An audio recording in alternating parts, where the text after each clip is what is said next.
हाय दोस्तों, stage business में आपका स्वागत है।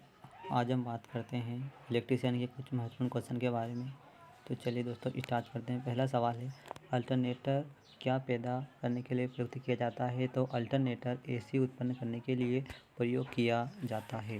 दूसरा सवाल है, एक अल्टरनेटर में कम्यूटेटर में क्या होता है?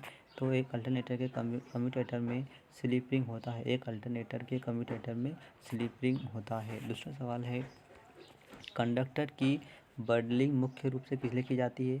तो कंडक्टर की बर्डलिंग प्रतिघात को कम करने के लिए की जाती है। किस लिए की जाती है? प्रतिघात को कम करने के लिए की जाती है। दूसरा सवाल है, सिंचाई और घरेलू पंप सेट में निम्नलिखित में से कौन सी मोटर प्रयोग की जाती है? तो सिंचाई और घरेलू पंप सेट में इंडक्शन मोटर प्रयोग की जाती है। इंडक्शन मोटर घरेलू और सिंचाई के लिए प्रयोग की जाती है। दूसरा सवाल है, स्क्विरल केज इंडक्शन मोटर का निम्नलिखित में से क्या लाभ है? तो स्क्विरल केज इंडक्शन मोटर का जो लाभ है वो मजबूती और रखरखाव की कम समस्या होती है। दूसरा सवाल है, किसी आयरन कोर में 60 फेरे लपेटे हुए कॉइल में इंडक्टर का मान 4 मिली हेनरी है। तो यदि फेरों की संख्या दोगुनी हो जाए तो जो इंडक्शन का मान जो होगा वो कितना होगा? वो 16 मिली हेनरी होगा। दूसरा सवाल है, एयर कोर इंडक्टर का इस्तेमाल खालिस्तान में किया जाता है। तो एयर कोर इंडक्टर का इस्तेमाल रेडियो फ्रिक्वेंसी एप्लीकेशन में किया जाता है। किस में किया जाता है? रेडियो फ्रिक्वेंसी एप्लीकेशन का उपयोग किया जाता है। किस में? Air core inductor. दूसरा सवाल है, ACSR का पूर्ण विस्तार नाम क्या है? तो ACSR का एल्यूमिनियम कंडक्टर स्टील रेनफोर्स नाम है इसका। दूसरा सवाल है, उच्च आवृत्ति पर कंडक्टर के सतह के साथ धारा प्रवाहित होती है, इस घटना को क्या कहते हैं?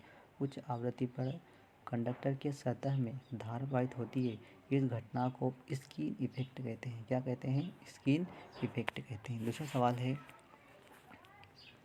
इंडक्टर्स में 1 हेनरी का कोई कॉइल 50 हर्ट्ज से 220 वोल्ट की एसी वोल्टेज से जुड़ा हुआ है, तो कॉइल का करंट कितना होगा? तो कॉइल का करंट 7 मिली एम्पियर होगा। दूसरा सवाल है, म्यूचुअल इंडक्शन को मापा जाता है। तो म्यूचुअल इंडक्शन को हेनरी में मापा जाता है। किस में मापा जाता है? म्यूचुअल इंडक्टेंस को हेनरी में मापा जाता है। दूसरा सवाल है, दो 400 मिली हेनरी कॉइल L1 और L2 के कपलिंग में के गुणांक 0.3 के बराबर होते हैं। इनके बीच म्यूचुअल इंडक्शन M का मान कितना होगा?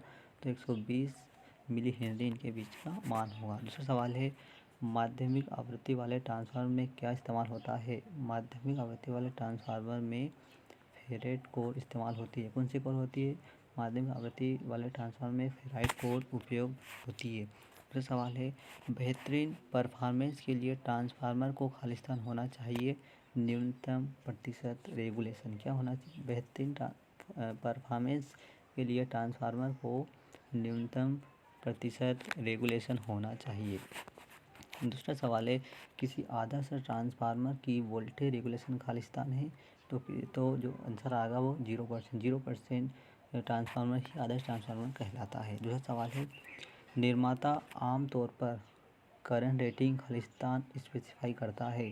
तो केवल सेकेंडरी वाइंडिंग में निर्माता आमतौर पर केवल सेकेंडरी वाइंडिंग में स्पेसिफाई करता है। दूसरा सवाल है, प्रभावी अर्थिंग के लिए खालिस्तान का मिश्रण अर्थ इलेक्ट्रोड के चारों ओर भरा जाता है। तो इसका आंसर आएगा कोल साल्ट। कोल साल्ट ही अर्थिंग के चारों ओर भरा जाता है। दूसरा सवाल है, 200 वोल्ट सप्लाई 10 वाट बल्ब का प्रतिरोध खालिस्तान है। तो इसका आंसर आएगा 400 ओम। चलिए दोस्तों, आपको हमारा वीडियो कैसा लगा कमेंट्स करके ज़रूर बताएं। Thank you.